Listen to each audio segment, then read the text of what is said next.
10 years. Probably. Roger Smith, Yes. Nancy Anoni, Here. Pat Rooney, Here. Nicole Cohen, here, Joe Navarrete. Please stand for the Pledge of Allegiance. I pledge allegiance to the flag of the United States of America and to the republic for which it stands, one nation, under God, indivisible, with liberty and justice for all. Please remain standing beside us. Thank you. Excuse me. Right now, we're going to have a call for budget hearings. Missy, that's you? Okay. The first item is for the Truth and Taxation hearing. And every year the district is asked to start at a zero rate, even though they might have had the same funding in the past. It ends as of June 30th, and so we start. So we had to provide the public with a Truth and Taxation, and we're having a hearing. So we are proposing a tax levy for adjacent ways, and that was published in the newspaper on June 28th of 2016. We also have available, and I think we have these out in the past, it talks about truth and taxation and what that means to the district. So that's our information that we're providing today. We've given that notice as mentioned. We show, the state's very explicit about the forms that we use and the wording that's used. So we have no choice in how we have to promote this, but it isn't actually an increase, it's actually a decrease from the prior year.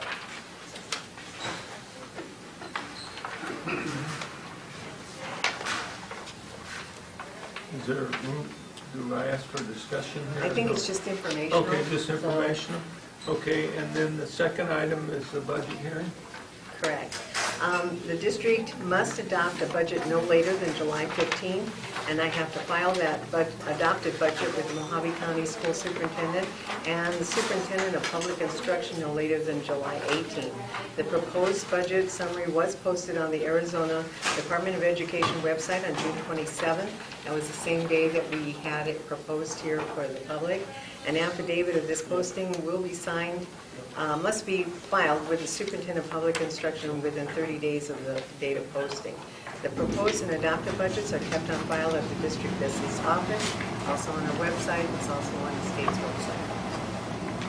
And the copies that you've received, the proposed now says adopted, there weren't any changes made, but this is a summary of those particular items. So that's what we're going to be in the next phase of this meeting, adopting. Okay, thank you, Mrs. All right, I'd like to have a motion to review and accept the agenda for this session. I move that we review and accept the agenda presented. Second. Roger Smith, Yes. Nancy Anoni, Yes. Nicole Cohen, Yes. Pat Rooney, Yes. Okay, item...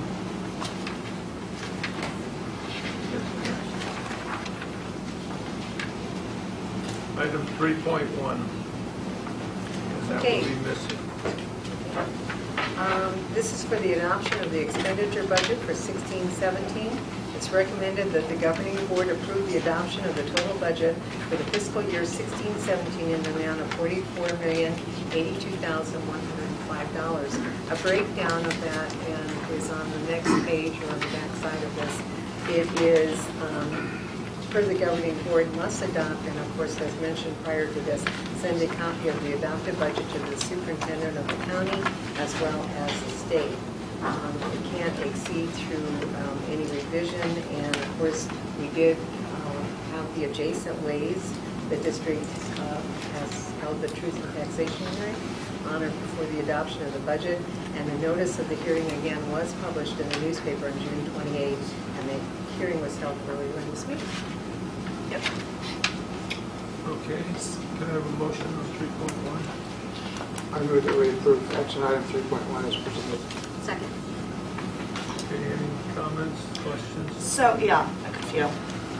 So the adjacent ways, just so, because it's very confusing, the hearing we just had for all those of the people that, called me that may or may not be sitting in this room about it, we just had it and nobody even knew it. We announced it and then we moved right on. We didn't ask for anybody's input or questions, and I know there's people that have questions. So this would be the time, I guess, to talk about it since it's included on the budget. And so the adjacent ways is when we adopt the budget or vote on the budget, we will be voting on the adjacent ways. So I just wanted to make that clear because I don't Correct. think that that's super clear for everybody. Correct. And the adjacent ways does not show up as a separate line item on your tax bill. No. So you won't see it on your tax bill. It's all rolled into the tax rolled rate into once the we've tax adopted the Correct. budget. Okay. I wanted to make that clear from the beginning. So I have a problem with the adjacent ways this year in particular because we are going out for a bond and an override, and I've received a lot of phone calls, a couple of emails, and unfortunately the community doesn't sit through all these meetings and they don't see what we're facing and going through and talking about on a monthly basis. All they see is the district wants to increase your taxes. They want to go out for a bond, they want to go out for an override. And oh, by the way, they're going to go out for this adjacent ways as well. And they don't need your approval for it. That's what always gets published, is they're raising your taxes without your approval. So I asked at the last meeting if there had been any discussion about maybe foregoing adjacent ways this year in an effort to show the community that, we're really trying to do the best that we can, and it didn't seem like there had been any discussion about it, and I think that's important. I think it's important for people to be heard when it comes to the money that we're spending, their tax dollars. So I'm disappointed that there was no discussion about it, and I know a lot of other people are, so I guess I wanted to say that about adjacent ways, but I have a lot of things about the budget I would like to talk about. At our last meeting, John Simpson did a whole thing on adjacent ways. Oh, I understand, yes, I appreciate what John did. It's not that I don't think that the projects are necessary and needed and that we're not desperate for it. But I'm you said talking we didn't cover it? No, that's not what I said, Missy. What I meant was we didn't cover it in this meeting. Not everybody was at the last meeting. We had the hearing, and I don't think anybody realized that we had the hearing because it was just a statement that was made. That was the hearing. Hearings usually have more than one person speaking. So I just wanted to make it clear that we've had the hearing, and now we will be voting on it included in the budget. It's not a separate line item that we vote on.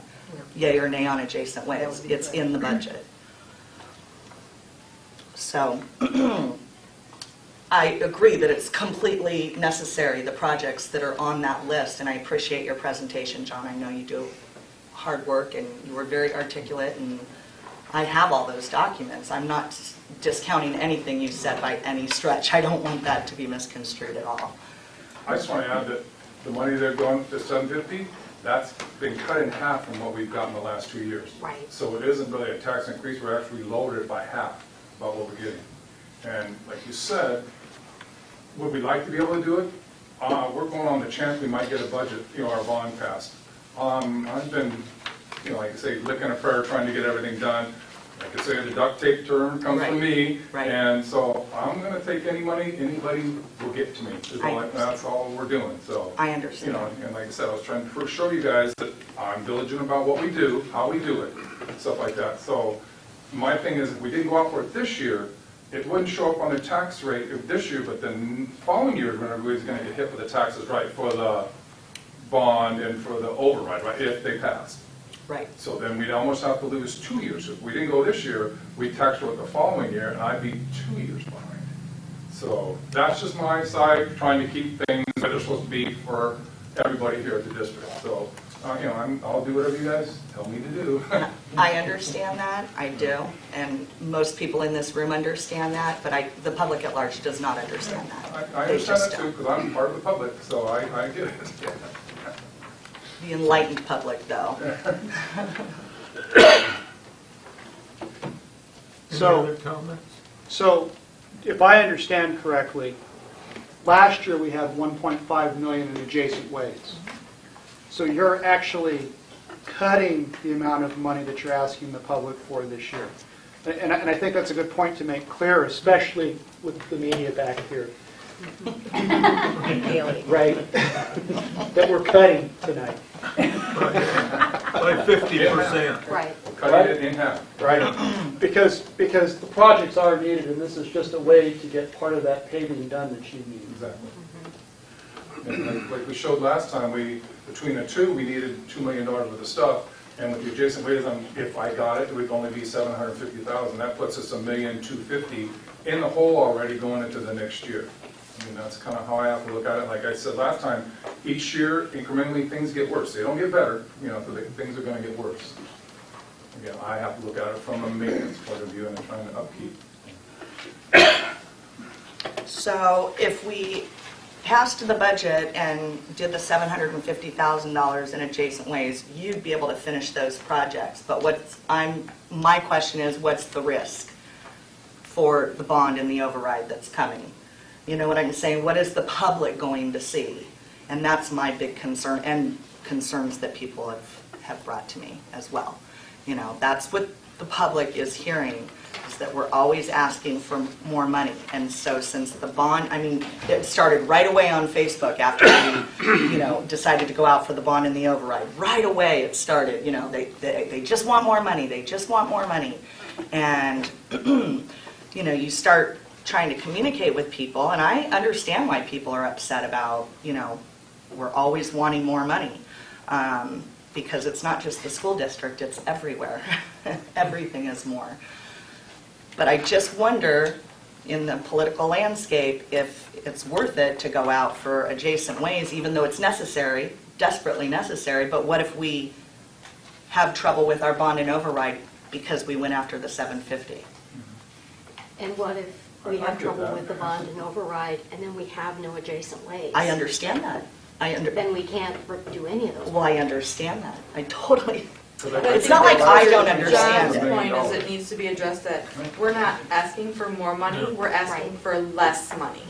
We already get this money every year. We're asking for more That same money argument failed because 3 years ago. adjacent ways is an additional tax every year. We Right. use it as part of our funding formula because we're desperate, and that's the only option that we have. But we're already paying it right now. I look at this, Correct. just to clarify what I said, I look at this from both sides of this argument. I think that the district has shovel-ready projects that are absolutely needed today. Yes. But there's also going to be that minority, and for something that the district fell 250 votes shy on last time, which is not a huge margin to fall by, I'm not sure that it's the best idea in the world to put any adjacent ways on or anything that the public would perceive as a tax increase.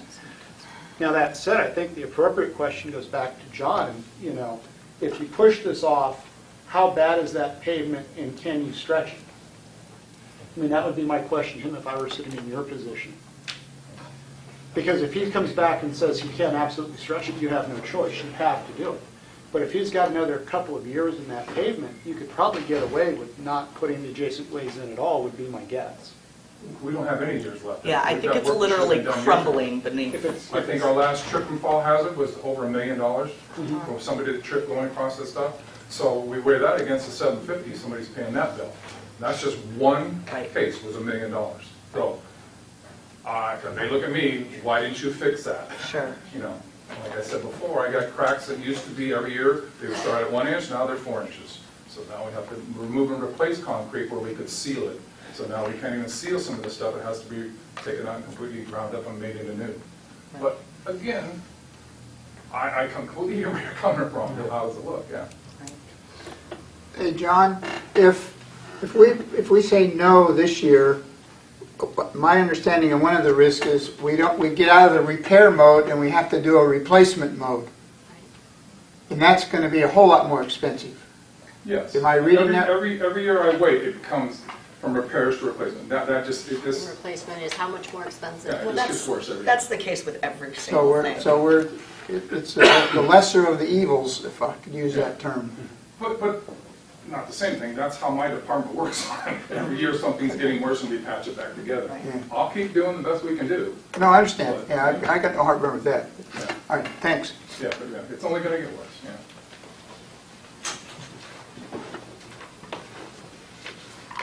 Any other discussion? On the budget? That is what we're discussing. So nobody has anything, it's just me, huh? So I asked for line item detail, and I didn't get line item detail still, so now it's been a while. And I guess the definition has changed because the line item detail that I'm getting is, the description is simply M&O Elementary Instruction Nautilus, M&O Elementary Instruction Oro Grande. That's not line item detail. That doesn't help me answer any of the other questions that I have because there's no detail there. So I'm disappointed that there's no line item detail. Well, when you talk about line item detail, Nicole, when it says Nautilus Elementary, prior to us giving contracts, Denise provided the board with the names of people that would be rehired. And those names are the ones that are in this detail. So I'm not quite sure. I told you that what you wanted was rough, and you said you wanted it anyway. So I'm so happy to provide you with what you want, but as far as line item, when I get the final budgets to put together, what you have right there is what populated, and I think we told you that, but populated this budget sheet for maintenance and operation. This is a state itemized sheet telling each one of the areas, salaries, benefits, purchase services, supplies, and other. It gives you the prior year and the budget year.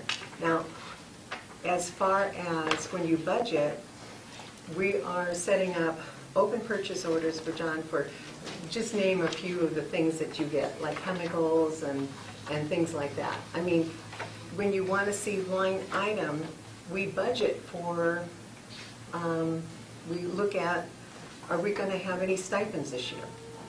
Well, I'm not quite sure, but I know that in the past we've had this, so we budget for them.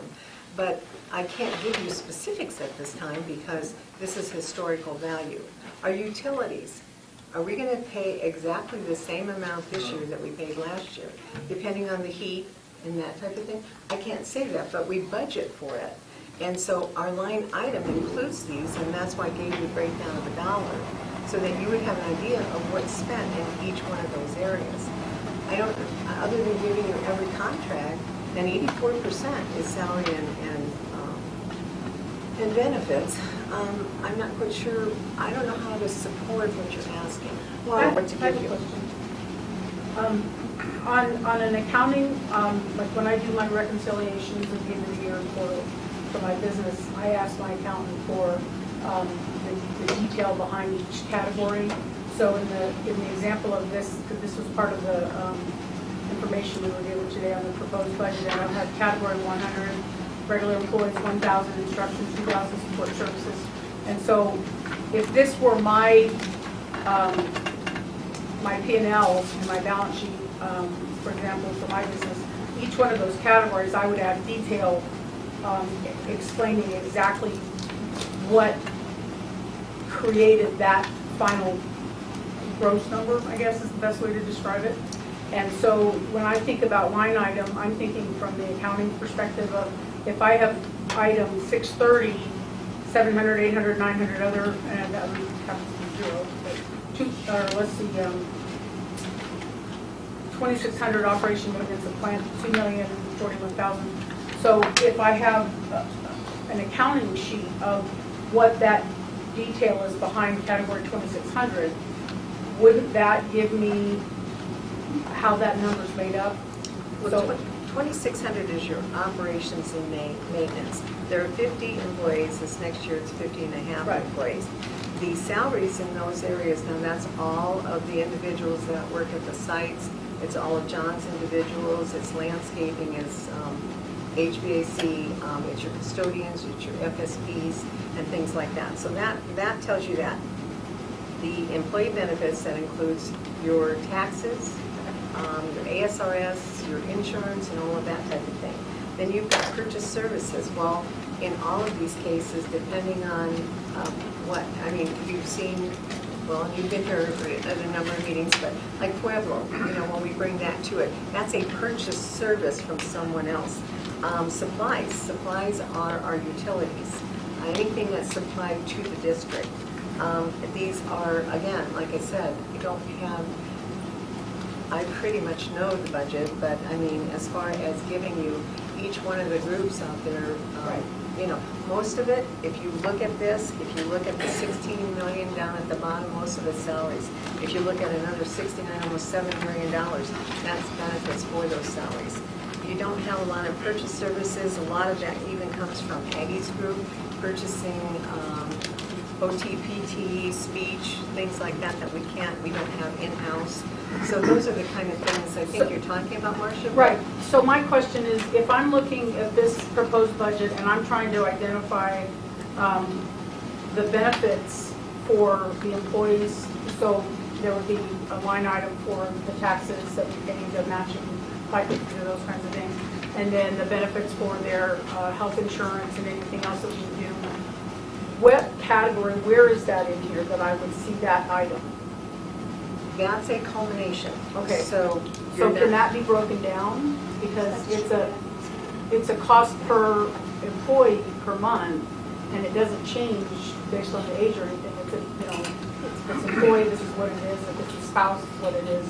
So every employee has, I think our benefits, what was it, 19.86%, you know, that we have to pay out in taxes and ASRS and that type of thing. So, you know, that's what this benefits is. And so Social Security, federal taxes, anything that the district has to pay out on behalf of an employee, then they get their gross, and then, you know, they get their net from that.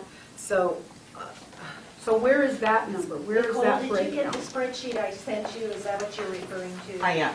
Okay, well, that's what Missy uses to get the totals she puts in the budget. Yeah, I think what you're asking is, in this 2,600 operation maintenance of plant, Well, it doesn't have to be 2 million, well, let's just take that for an example. Okay. What you'd like to know is how much of that is for floor wax, and how much of that is for electricity, and how much of that is for having an air conditioner fixed. Benefits. That's what we'd like to know, because if we know all of those things, all of those details, then we can make reasonable discussions here today. Without those details, with just a summary document, all we can say is, oh, gee, it's $2 million, $2 million here, $2 million there. After a while, it's real money. I think we want to know how much is floor wax, how much is light bulbs, how much is employee salaries, how much is employee health insurance, how much is all of those things. And we want to know all of those things. And until all of those things are disclosed, I don't think we can have the budget meeting. We can't have a discussion. We can't even talk about it. To go back to, because you answered me and then we had other things, but when we were working on the budget or the bond committee meeting that I was working on, and I sent those list of questions that I wanted for the fact sheets for the different schools, and then so I got this you know, budgets to actuals by fund unit function program. So there was salaries and benefits and grants, and there was more detail, expenses. And there was more detail. And then so I'm thinking along that line, and I'm looking through other districts to see what they put out there for their public. And so I'm looking at this one, and this is kind of what I thought I was asking for when I said line item detail. This is summary. There's no detail here at all. This was... Yeah, we can't even talk about it. I was really stunned when I got it, and it's frustrating because I'm trying to understand the finances in this district. I work really hard to do that. Okay. I don't just throw bombs, and I feel like I get dumped on with knowing what I'm looking for. You know, I'm looking for detail, and then I get 96 pages of unformatted overview of just big numbers with a description title that says M&O budget. So I'm looking for detail. The public is looking for detail. People are asking me all the time, and I'm trying to help, and it's it feels like it's getting more If I difficult. have to do a budget for my house, I need to know how much shampoo I have to buy. Exactly. Clothes and. Yeah, you And I can don't use a care if it's summary. by school or if it's by fund, as long as there's some sort of legend that I can understand the fund, but, you know, I'm swimming in paperwork and, you know, I'm not an accountant and I'm not a bean counter by any stretch, but I'm not stupid either. Maybe it would help, Nicole, if you wanted to come in and review all of the expenditures. I would love to do that. Well, I was going to say, because But the Yeah, I think we'll show up and we'll look at all the canceled checks, all the credit card bills. We'll review every bank statement. That's what we need to do. Well, Let we don't me get ask bank you statements, something. but Let me then it ask says you what- something. Yes. You said that you want to know the wax, how much is spent for wax and stuff like that? Yeah, I mean, think, what? I think that's what we're trying to figure out, because there's allegations that the school is underfunded, and we don't know what this $2 million went for. So until we can find that out, we can't really determine, you know, if there's anything that can be saved here, whether a bond and override is appropriate or anything. I just can't understand why someone would want to know this minutia. I'm sure that Missy, when she's putting together the budget, sort of works off of what has been spent in the past and what we're going to spend in the future, just estimates. So- But I've never heard a situation where all of a I sudden... get that you've never heard The of it. minutia ends up being. I understand you've never heard of it. Let me just say that there's been allegations that the state is grievously underfunding the Lake Havasu Unified School District, probably to the exception of all the other school districts in the state, and we don't know whether that's true or not. We don't have the ability to find out. It's not true. And all we can, well, that's the allegations that I'm hearing, is that the school district's been underfunded. And if the school district doesn't have enough money to operate it, to pay the teachers, to pay the benefits and all, you know, there's only a few things it could be. It's either grievously being underfunded by the state in some sort of a conspiracy, because I believe the state funding calculations should be appropriate to fund the schools, or the money's being stolen or embezzled, or, you know, something else is going on, and how can we find that out? We went through an Auditor General's audit, and they were with us for 6 months. We never found a thing. They started out with, they were going to look at a sampling of staff. They went to sampling, they didn't find anything wrong. They went through more sampling.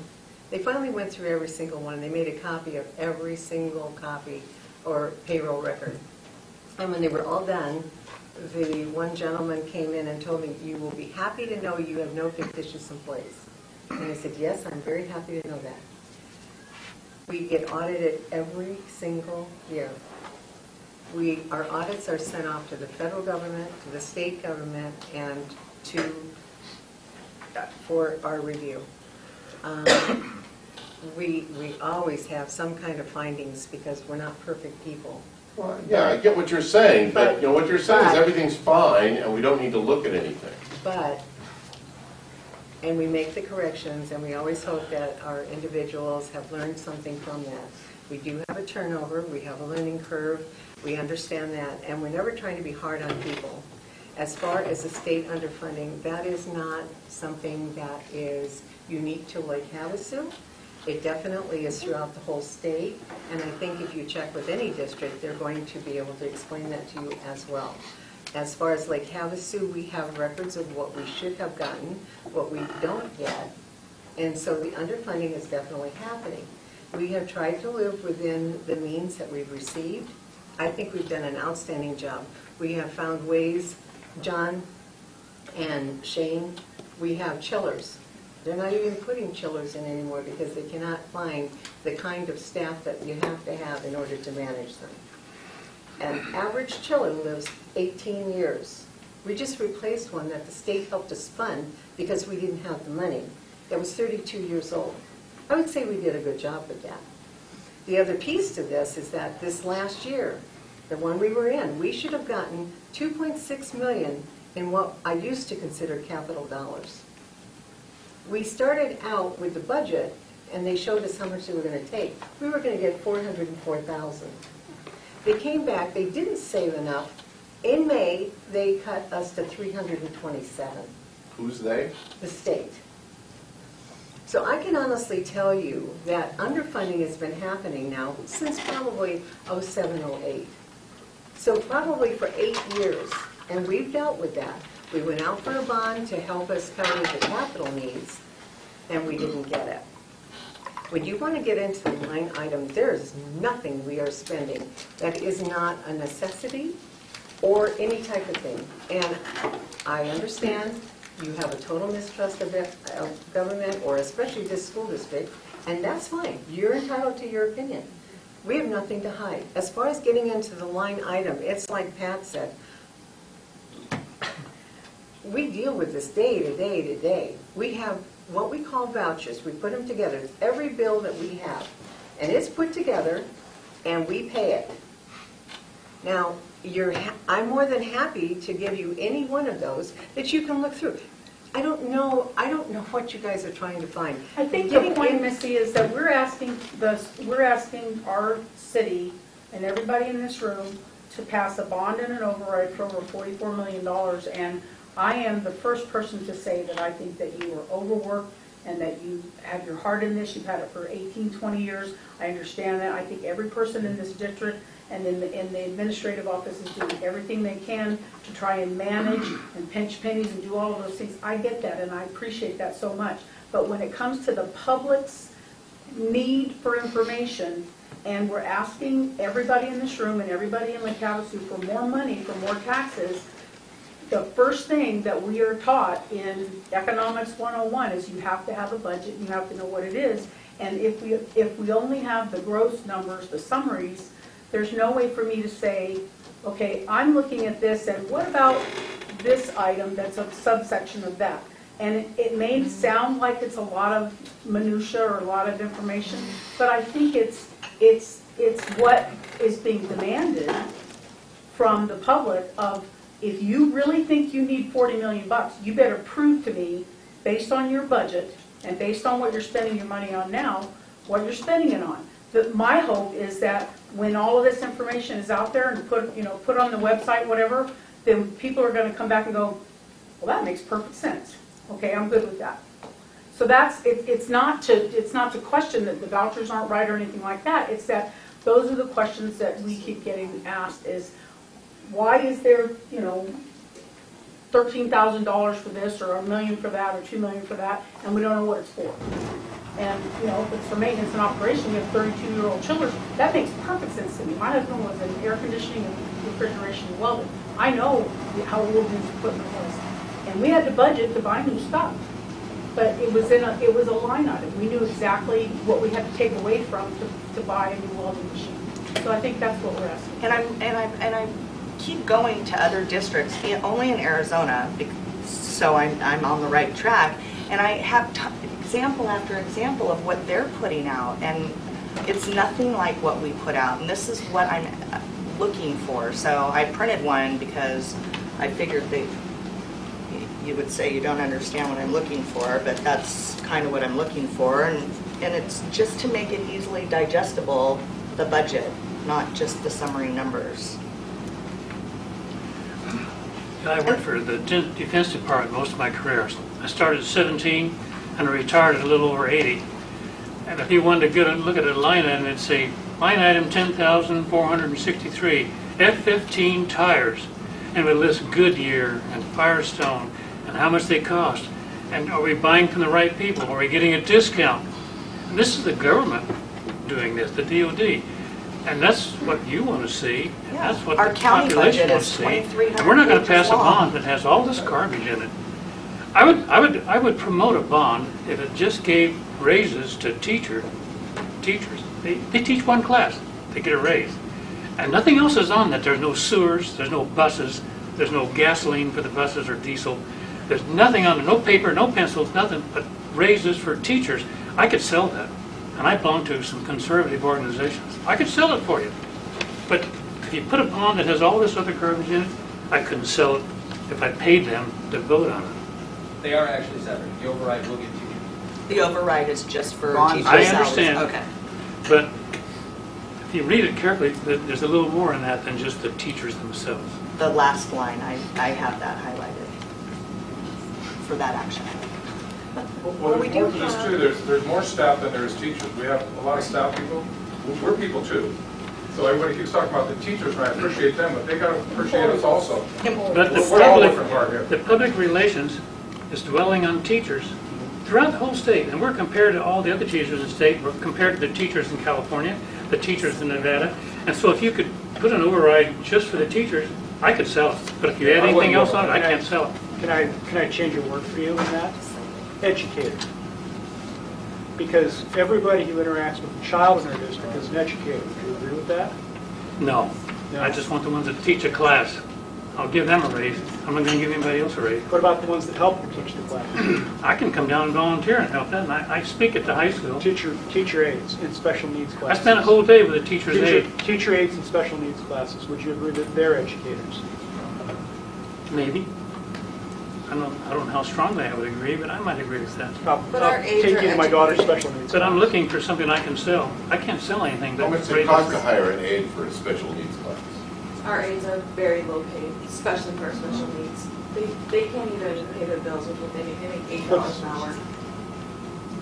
It would depend on what But they're if we called, had but the line item, Some of them start at like $8, $9 an hour. I think we need more disclosure before anybody can even discuss whether the appropriateness. You of need a PR. bond override. You need PR, and you're I've not been getting in any the- PR. I've been in the community since '71. Just like Missy said, who in education would ever go ahead and, I haven't seen very much skullduggery in education, particularly from a finance point of view. We get audited every year. These are professionals. They go through everything and they see what we have.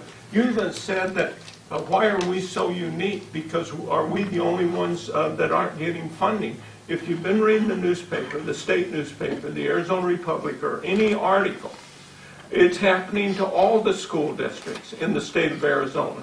So it isn't just unique to Lake Havasu. There were allegations on Facebook from staff at the school district that the school district here had been singled out in some way for a horrible pay cut, and, I can't determine whether any of that's Well, you can- actually true or Some not. of other districts are passing bonds and overrides, so they have additional funding where our community Well, hasn't. And that speaks to exactly what I just handed over to Missy. Pat, the reason is because maybe other districts are Can I providing see the that detail document that Nicole had? so that they can pass bonds and overrides. So we're at the bottom because we're struggling to pass bonds and overrides. And that's not going to get easier.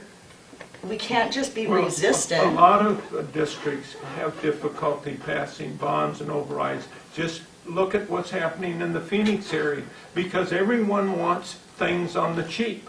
And as a result, one of the principal areas to get it is where the taxpayer you can't do it at the state, but you can do it right here at the local thing, because we have to appeal to you.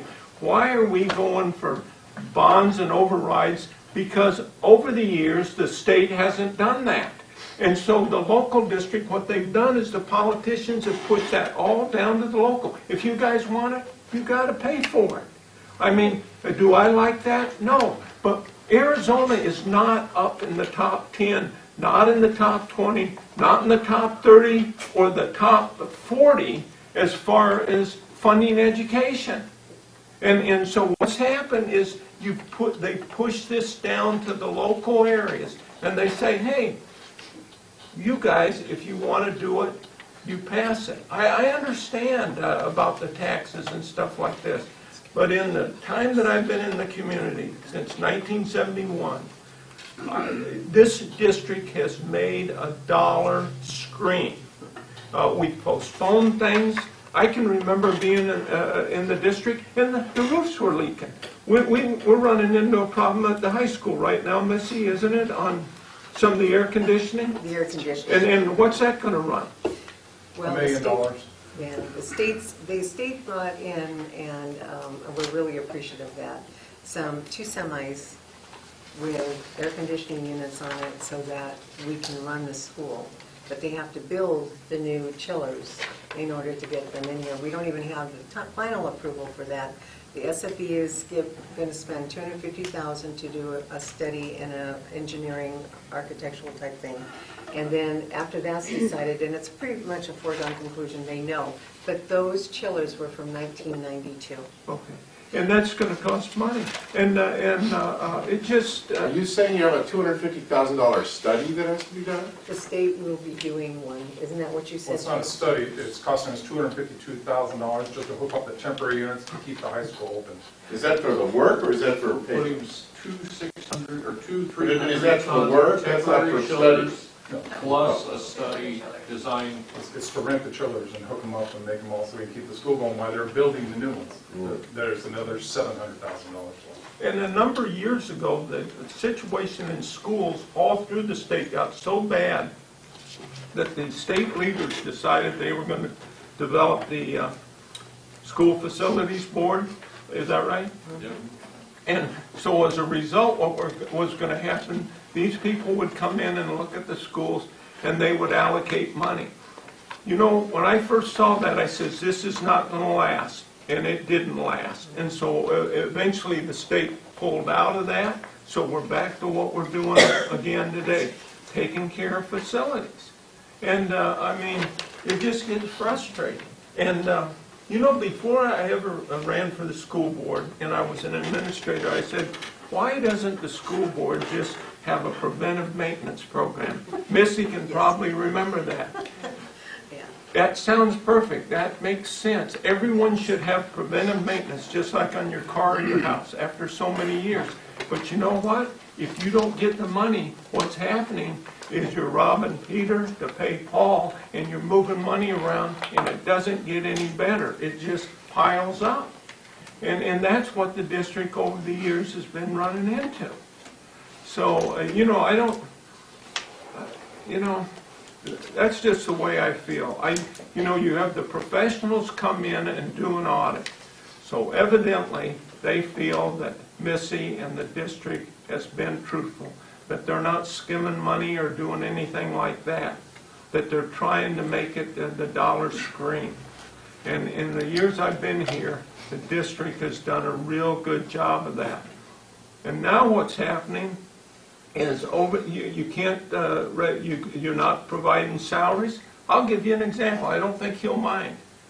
A friend of my son's left here. He'd been here for 13 years. Went to Illinois. Went to a little old town in southern Illinois, farm town.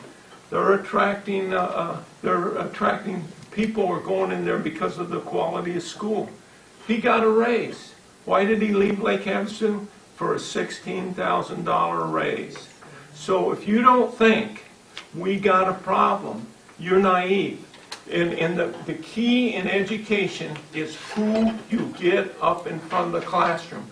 And if you have brain drain, you know the new teachers here, 1 or 2 years, they leave. You want to keep them because a lot of them you want here. But guess what? When you start losing the experienced teachers who set the culture of the school, who mentor the new teachers, who do all of that, you've got some problems. What was it last year? We lost 20%, right? 20%. So in a 5-year period, you've got 100% turnover. I mean, that's not what I want. When I was the principal of the high school, to establish culture, you want to keep those real good teachers. But when you have this sucking sound out of Las Vegas, Phoenix, other metropolitan areas, Needles. or Needles, Parker. or Parker, when you have that, where are they going? They're going to go there for the money. You know, some still live here and they drive to Needles. Exactly. Oh, yeah. So, Why can somebody, a teacher, go to Parker and get a real significant raise? Why is that? It's a much smaller school district. What's They wrong have here? median funding. well, What's wrong here? that's what I'm saying. When we start talking about money, it's a legitimate thing. I don't think the district officials or anyone are not trying to make the dollar scream. And let's have, Well, But all he's respect, gotta- Mr. Rooney, nobody disagrees with you on that. yeah. What we would like to see, I agree with the gentleman in the hat, I want to see it in writing. I want to see where these monies are going, and if it comes down to the lax expenditures, as a taxpayer, I want to see it. Don't get me wrong, I got kids in the district. I want them to have the best education. I want the best teachers, but I want to know where the money's going. That's who you have to sell, and transparency is always best. This is pretty opaque.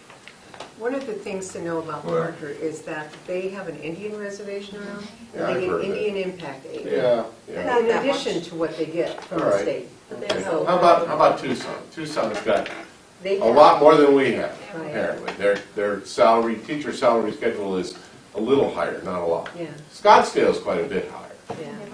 That's because they're tax base. Yeah. Yeah, well, Scottsdale. actually, Scottsdale doesn't rely on the state.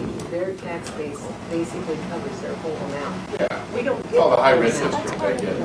So I have a point, just again, not trying to beat this thing up, but if we have summary items, some of the things that we get to look at is what's being spent on what. And I've looked at, and I've shared this with people here, and I've shared it with the benefit trust. When we looked at the average number of visits at the Health and Wellness Center, which I am extremely impressed with, it's a beautiful facility. The nurse practitioners are lovely people, they do a great job, they're very committed. But in the last meeting, they told us that they spend 50 minutes a visit with every single person. They had 4,024 visits last year, and based on the cost of services, which is off the CAFA report, for the same period of time of $830,000 for the Health and Wellness Center, that ends up being a $220 visit per provider visit. The average visit for health insurance or for someone going to see their doctor is 15 to 20 minutes, sometimes they're 30 minutes, sometimes they're an hour and a half. But the average is about $78, and we're spending on average $220 a visit. So the question then comes to, well, do we really need to have 50-minute visits, for every single patient visit? I'm sure that they're going through a lot of great information, but is it necessary to spend that amount of time? And I saw that there were 6-page meeting notes from the Employee Benefit Trust, and it said that we were going to save $5,000 by not hiring another part-time nurse practitioner. So what that tells me in my brain is if it's a nurse practitioner, it would cost us $10,000 to hire her full-time. So in my brain, again, I'm thinking, where is that? I looked at the cost of just the employee dental and just the employee vision, which are voluntary, and the annual cost for the dental is just under $175,000, and we only paid $28,000, short of $29,000 in claims. So we paid out $175,000 and we paid claims of $28,000. The vision was $58,000 and we paid $25,000. So when I look at those line items, I'm looking at that going, if it's voluntary and we don't have it on our benefit plan and you can buy it on the exchange for maybe the same, maybe more, whatever, it's still a voluntary plan. The person has to decide to buy it. That's money that we're not having to build into our premiums. And $220 for a visit, to me, I would love to have those kinds of visits with my doctor, but he'd kick me out every time. Now, we have great nurse practitioners over there. I have no question about that at all. And the only reason you were able to determine any of that is because you've got more detail on those items than we have in any other item in the budget here. Well, I think there's a lot of things that Marsh is not mentioning. Well, that may be. Does it really cost $220 per patient visit? If it costs $220 per patient visit, we could probably just buy a Blue Cross plan. It'd be less than that. Well, and on the The actual premiums are so much greater. I don't think you understand that. On the actual budget the proposed budget that we're looking at, that whole employee benefit trust, all those costs are supposed to be under internal services funds. Is that correct? No. No. And that is a separate entity, however we fund it, and what's included, you don't have to have it there. You just use it as your benefits. Now that is if we were doing something different. Let's just say we were joining up with other groups and you might have an internal fund. This is just our benefit. So where are we accounting for the costs for those services? The benefits are included in, and it's $75.40 for this next year. So if you take that times the number of employees, pretty much other than if it's a part-time person, then you're not going to have that. Does that include all the, the lease for the building and the gift cards? We pay a premium. The trust manages those dollars. So whatever the trust manages, that's going to be paid out of money they get from us. Our amount that we put in, they manage and they pay their expenses out of what they get from us. Who's they? So they're the ones The that. trust has their own board? Yes. Are they elected? They're appointed. Are they an advisory board, and the actual board is the They're board actually here? the board. So you have a board that makes decisions who's appointed? Yes. And they're now open meetings, so you can go to them.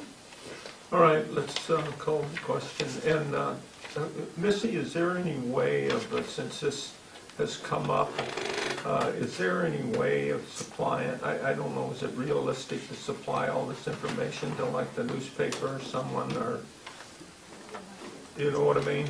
I don't, As far as, well, you know, like they say they're concerned about this money and that money or whatever. I don't see how in a large budget like that you break that down. And what difference would the public be interested in that? Well, they're not going to vote for something that has all kinds of thousands of things that they don't know about. They're not. They're just not going to do it. Yeah, it just looks like people are hiding things. That's what it looks like. Well, don't we say that we've been audited every gotta year sell by a the group of district auditors, and that to the if voters. they should go to You the got to sell your auditors. district to the So voters. we should get the state auditors over here for a meeting and put them up here? They've already been there, they're here every year. Well, let's get them in here next week. You can Come call down them and talk to the them, other get them all down there. We're not gonna make you happy no matter what, doesn't sound like. Let's call the Yeah. question. you know, Pat, I've already done the line items. This is the budget as I'm projecting it for next year. We have some open positions. They've been placeholders in here. All I can say is that this is a very solid budget. So, you know, I think that most of you understand that. This is what I'm proposing. You've done the line item, what does that mean? You have it. That's not a line item. That's not a line item. What would you call that? This is a No, the combination. example that I handed you. What would you call that? That's not even what I would have thought that you were asking for, but that's okay. What would you call it? This is just under that particular code, these were the two, supplies and food. Well, first of all, you can't pay for food, and it's a good thing it's a zero. But supplies, instructional supplies, okay, we have a warehouse that we have instructional supplies. We have construction paper and things like that. Do you want to know that somebody went to Staples and they paid $54 there, and then you want to see the itemized thing of what they purchased? That's what a line item would be. That's what I thought you were asking for. Other than you coming in and going through every bill that we get, which I don't have a problem if you want to do that, Nicole. You've made it very clear that you don't want anything to do with me. So, I mean, I can't Oh, please come you. on, that's not fair. I think what we're trying to find out is if you went to Staples and bought something for $54, could you have bought the stuff from Zellerback for $22 and used the rest for something else, and was that $54 halfway? That's what we're trying to find out. And we Okay, can't find it well, out. what we're going to do is we've got a motion. Let's have the vote. And that doesn't mean that we can't discuss whether there's another way to format this for the public so that the people that want to see this can get the items that they're looking for. Because you've got a model there that we can certainly look at that. But we can't hold up voting on a budget. Why not? Don't we have state timelines we have to meet? Yeah.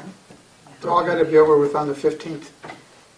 All right, And Terry. we've been asking for this information for 2 months. Nancy Iannone, Yes.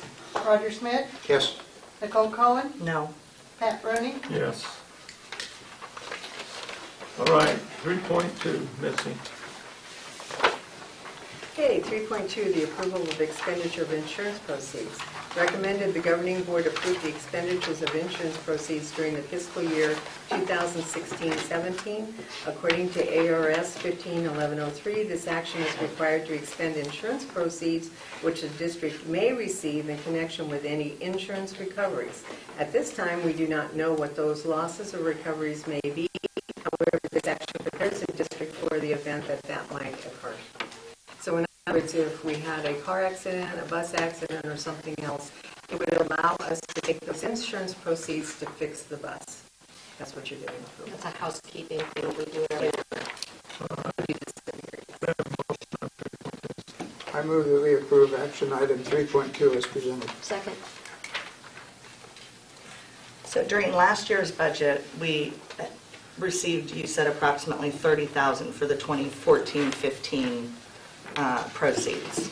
So now my question is, in light of, repeatedly asking for information in detail is what did we use those proceeds for? And I know you can't answer that right now, but these are the kind of things I want to know, because when I read through the statute, we're allowed to use those proceeds to, and I think it said it in the last one, but 151107C may use to procure legal services. And then I want to know how much we're spending on legal services, and how much of those legal services are used in lawsuits, and how much are used for employee purposes, and how much are used against board members. And I want to see breakdown of what we're using our legal services for. That's nowhere in anything. No breakdown. Okay. That's the kind of detail that I'm looking for. Okay. Any other questions? Terry? Nicole Cohen, No. Roger Smith, Yes. Nancy Iannone, Yes. Pat Rooney, Yes. 3.3, approval of disposition of litigation proceeds for fiscal year 2016-17. Okay, members of the board, it's recommended the governing board approve the disposition of litigation proceeds during the fiscal year of 16-17. And according to ARS 151107, this action is required to expend litigation recovery proceeds, which the district may receive in connection with litigation recoveries. At this time, we do not know what those recoveries may be. However, this action prepares the district for the event that that might occur, and we have not had any litigation per se in years. Okay, can I have a motion on 3.3?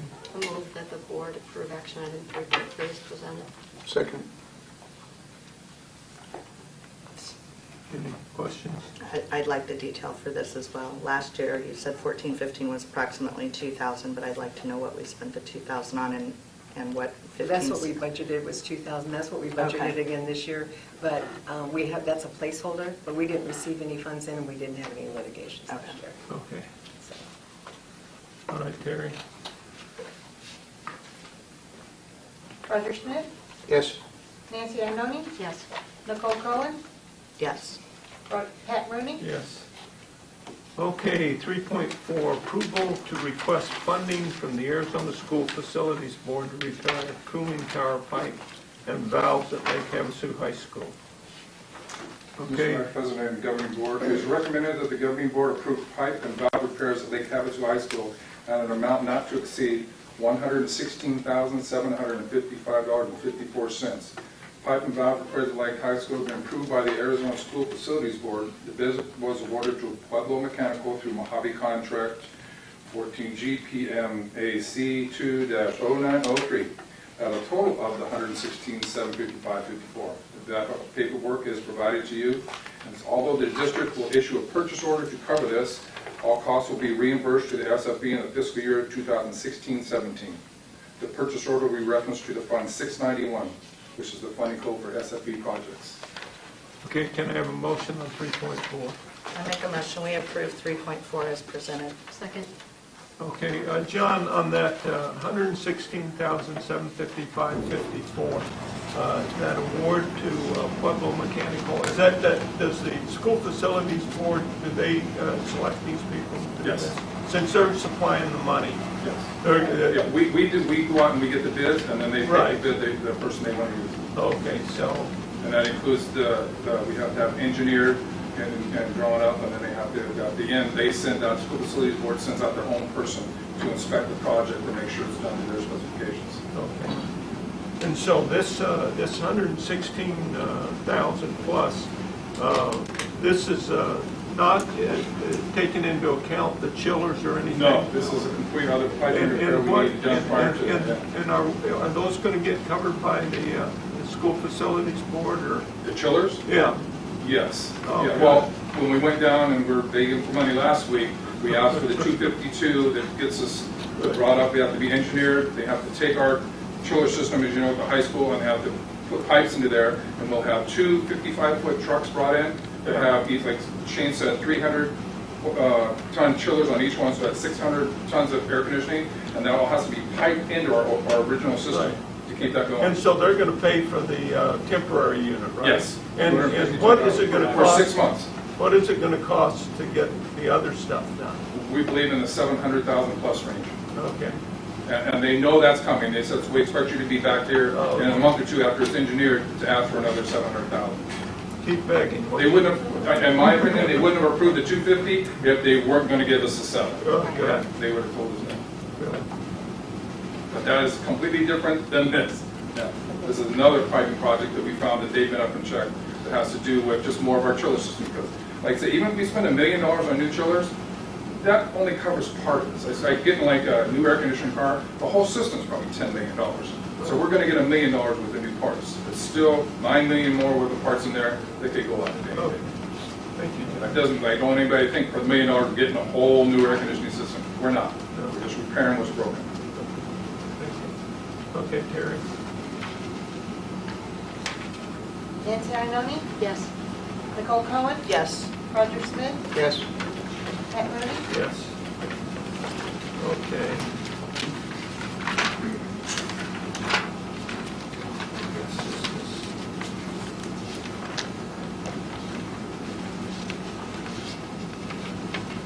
.7, right? 5. 3.5. Okay, what is it? I'll go back up here. Okay. 3.5. Approval of Lake Havasu High School delay of change in weighting for average placement classes until 2017-18. Mr. Vice President and Governing Board, it is recommended that the Governing Board approve the delay of an increase in GPA weighting from .035 to .040 for advanced placement classes until the 2017-18 school year. The change had been approved earlier this year to encourage students to take our most rigorous advanced placement courses. Because of the timing of the change, we did not do the best job possible explaining the change to students at the time they took classes. We've also had a change in staffing, so we've had to cut a dual enrollment class, that therefore filtering students into either an advanced placement or an honors class, having different weighting. That information didn't get communicated to students. So in order to ensure that students have the same information when making course choices, we ask that this change be delayed for 1 year. Okay, can I have a motion on 3.5? I make a motion we approve 3.5 as presented. Second. Jamie, just a question. How many AP classes do you have at the high school? So we have advanced placement, psychology, calculus, chemistry, and that's it. And so we just got our advanced placement scores and we did very well.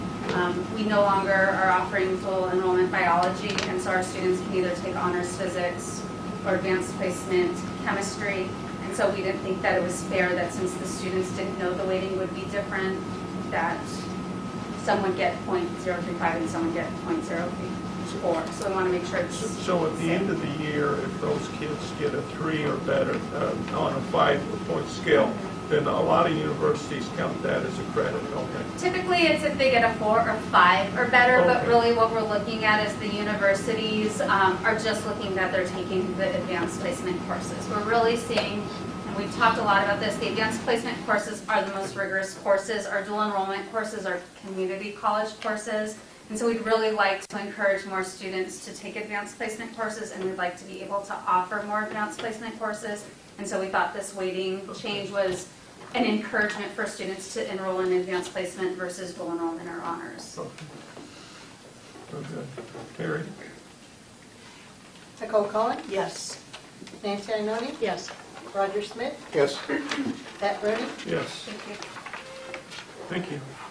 3.6, approval of revisions to Director of Business Services job description.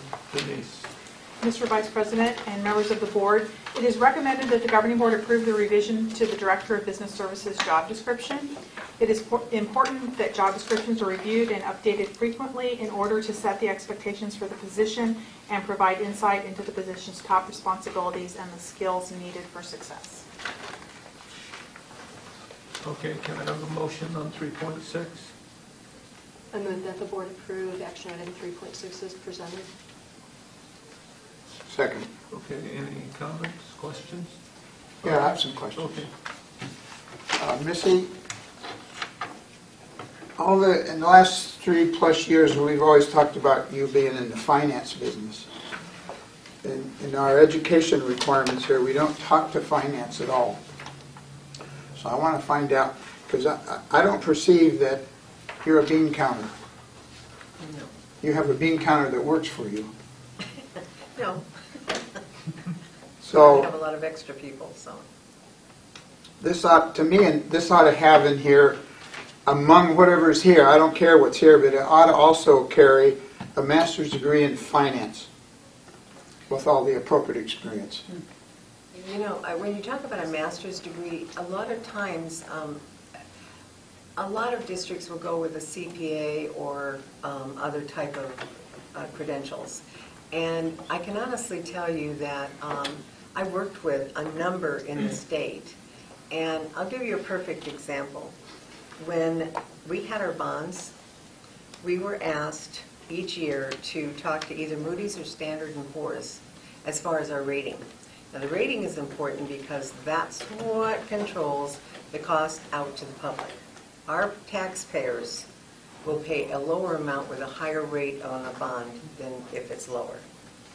And there were a number of criteria that Standard & Poor's and Moody's was looking at. And we had to each talk to them from our particular aspect. And they were downgrading every single district in the state. I was one of 3 districts that kept our rating, and I kept that rating high and saved our taxpayers' money. I had a CPA call me that was a business director at another district and asked me how, she said, how in the hell did you keep your rating? And I said, it's because I understand what I'm doing. But in the same token, I knew how to explain what we had. And I kept our rating. And they were begrudging and told me they would take another look at it the next year. And I said, by all means, you should do that. But they didn't downgrade us, which meant our taxpayers didn't pay more money. So when I look at a CPA or any type of that type of degree, it doesn't make you a better financial person for this position. I think the district needs to always keep in mind education is utmost, but the practical part of it and applying that education is probably more important than what you've learned from a book. So what I'm going to say is that I think the qualifications are fine. I think that, you know, somebody should have a financial background. Finance and CPAs do a lot with, you know, your financial statements and accounting and all of that type of thing. But finance looks at the whole picture. I look at contracts. I can remember when we did the cell towers, and the city also had that. And I came back, and I just started with this district, but I came back and said, you know, if you put that cell tower on our property, and you add anybody to it, because you don't have but one provider now, if you get more money, I want more money. The guy said, that's a deal breaker. And I said, no, I don't think so. Because there's not a lot of places that you can go and strategically put these towers throughout the city. So after it was all said and done, the city said to me, how did you do that? And I said, because I am a finance person. I look at the whole picture. I look at the future. I can pretty well predict. Unfortunately, like I said, we've been given a situation from the state. We've now down more than $13 million in their cuts to capital dollars or district additional assistance.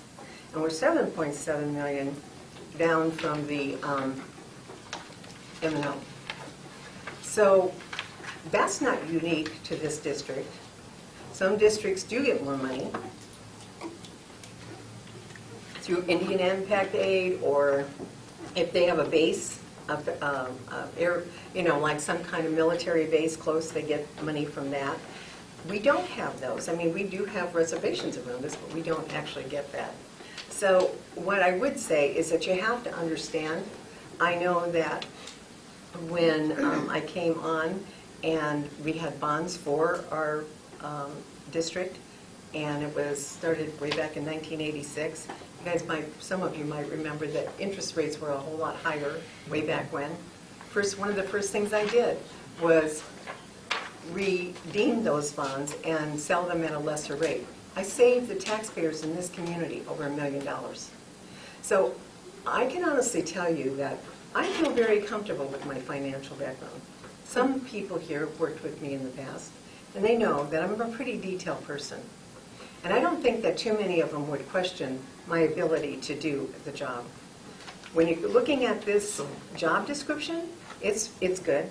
I mean, you can ask whatever you want for it, but I do think that whoever you get in the future, you need to make sure that they do have some kind of financial background and they understand more than just budgets and this type of thing. So, but there's nothing in here that would, it's broad enough yeah, that it wouldn't preclude a particular degree, because Right. it gives a lot of latitude for equivalent experience Yes. and education to somebody who might not fit neatly into a particular slot, but would be a Exactly. good fit, And is what I see. yes, and Nancy, that's a very good point, because you need that latitude. You need to find the best person for this position. And if they have certain degrees or whatever, I can't tell you the number of courses that I've taken over my life experience. Whatever I thought I needed, that's what I got. I wasn't so stuck on a degree. Could have gone for one, yeah. I didn't want to be a CPA. I never wanted to just pigeonhole things. I like the whole aspect. I like the contracts. I like finding ways to accomplish things. You know, when Dr. Milley was here, and some of you might remember him, he wanted to keep the sports going. And at that time, we had a whole lot less money. And we had sat down together, and I told Joe, I said, you could do this. There was a new program out with the tax credit. And they said, you could fund almost everything from this. When the state went to a half-a-day program for kindergarten, I said, you know what? We could use the enrichment part of this at the elementary level to pay for the other half of this kindergarten. There's a lot of ways that you can find to do things. Unfortunately, when you keep taking $1 million hit a year in decreases, it's really hard to find ways to do it. So you believe that this is adequate? Yeah, I mean, if you wanted to add something in there about, you know, having a financial background, or it would be preferred to have that, I agree. I mean, I don't think that that's outlandish, but I do think that, you know, this is probably broad enough. But you know, you're looking at a master's degree in business, accounting, public Preferred. administration, preferred, all that. And aren't you going to get some of those, in all of those, some of that financial background? I would hope so. Yeah. Can I ask a question? Right, yeah. I'm just going to be really honest here, okay? You have all their directors with master's degrees, plus with certificates on principles, administration, everything else, that all have a background in education, and they've spent years and years and years getting in and spent a lot of money doing it. I completely believe that. Now, I've worked in 4 districts in the state of Arizona before I came here 15 years ago, and I love it here, all right? I have family who have worked in all the districts in that too. I agree with Roger to a point. If you're going to be a director in our district, there needs to be criteria that you need to have, same as if you're going to be a principal or if you're going to be a teacher, okay? Would I prefer to have somebody with a master's degree in educational finance? Absolutely, as a director. I know it might not happen, but it needs to be somebody instead of just somebody who doesn't have any idea. I mean, don't get me wrong, an elementary math teacher, they're very smart at teaching things, but doing a $40 million budget, we need somebody who has a background in educational finance when it goes through.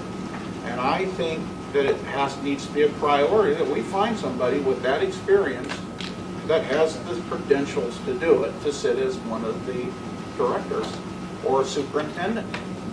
I mean, I think it's important.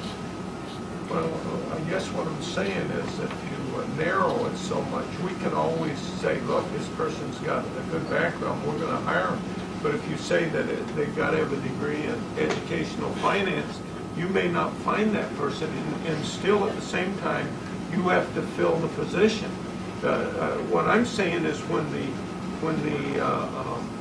committee or whoever is designated to look over the credentials, you're going to try to get in the best person possible.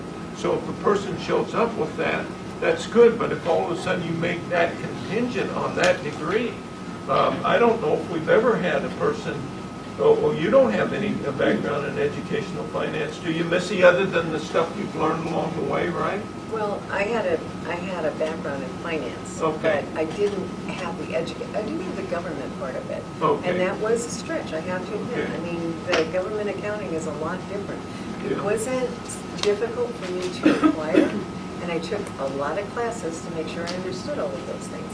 But like I can tell you that, you know, I won't disagree with Bob. If you could find somebody that has that, I mean, definitely it's a help. Well, and I agree, we might not have got that, but I also know that we wouldn't have hired somebody without the credentials to be our personnel director or our special ed person because the legal aspect of it would have cost us 10 times what it would have. Well, and it is master's preferred, Okay.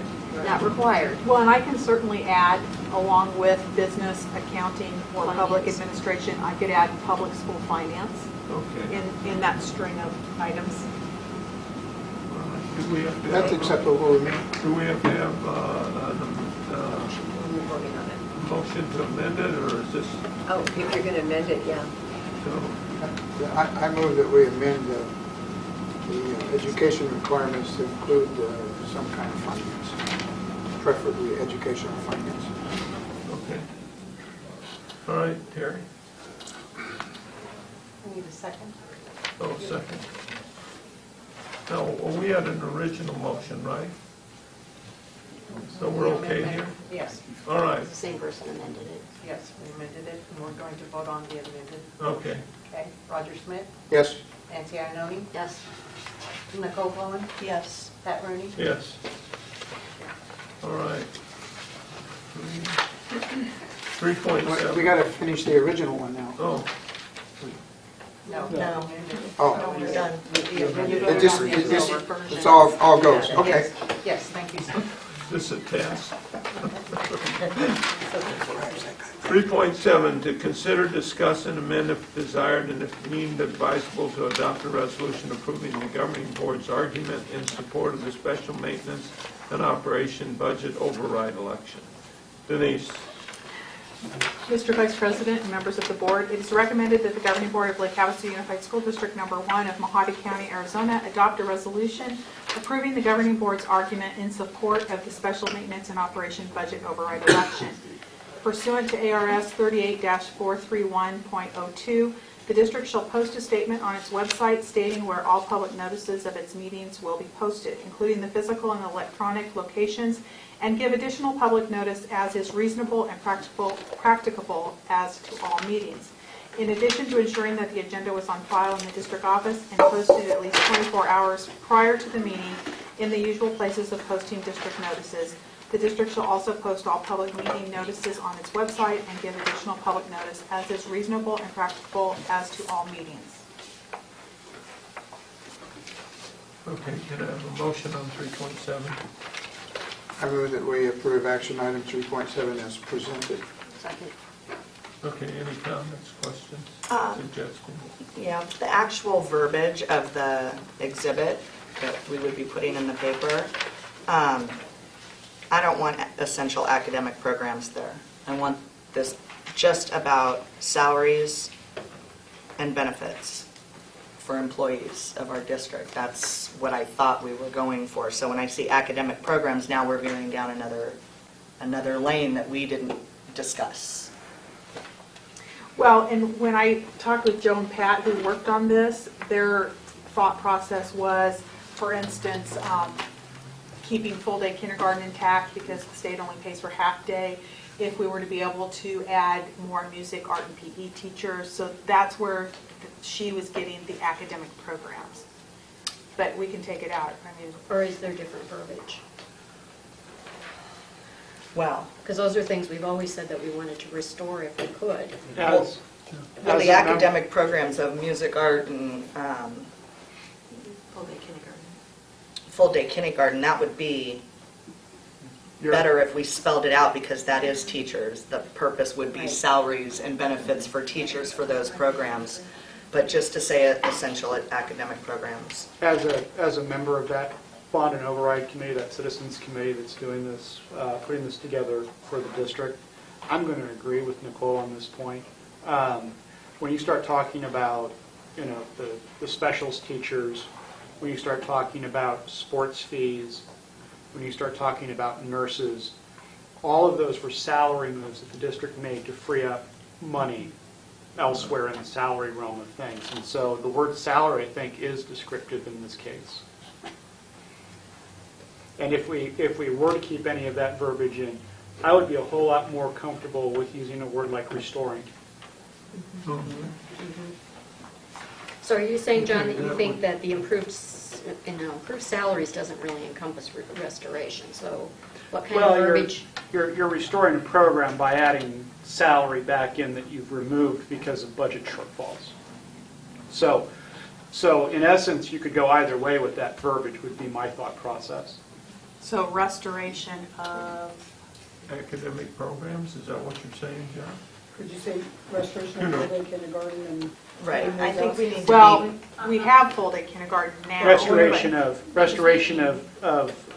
Funding for. whatever they- I I don't want to get too technical. You're going to get too specific, technical and too specific, wordy. I think we just go back to salaries. Exactly. What is That's that? right. If you say academic programs, we think of curriculum. Right. So how do you make it about people? What would be good words for that? Restoration of academic Staff, personnel. personnel. So wait, what if we just take that line off, because we already have those programs? Right. Are there any like, Well, specials they're going to restore to. like we already have those programs? Well, let's just get rid of that sentence, And- period. Yeah. Instead of Yeah, trying like we to, added Spanish, Thunderbolt. I mean, it's still a teacher. Like, Okay. we're still, And with kindergarten, we already have it, so we're Right. just adjusting the salary for it to pay for it. Okay. okay, I'll just take I that think when point Carol off. Nowakowski sent an email recently, one of her things was, were we restoring some of this? Because we do have it, but we only have one person per 3 sites. So if you're only keeping that, that's fine, but that's not going to let you restore it to a prior thing. But that's not my fault, we could clarify when communicating. That's a job for our committee to do in the public But the relations number one sector. thing is improve salaries to Right, that's attract what I was and asking. Does retain. this fit within So that? attract more specials teachers, attract whatever, we're not specifying what we're It's broad attracting. enough that it could fit That's within fine. that. And Joe actually even questioned that line as All right, well, good. so I'm not surprised. out. I'm totally Yeah, fine. We'll that's just good. take it off. And can we just swap last one. the first, That last one, yeah. can we just swap retain and attract, just for consistency's sake, in that first bullet point? Yep. Thank you.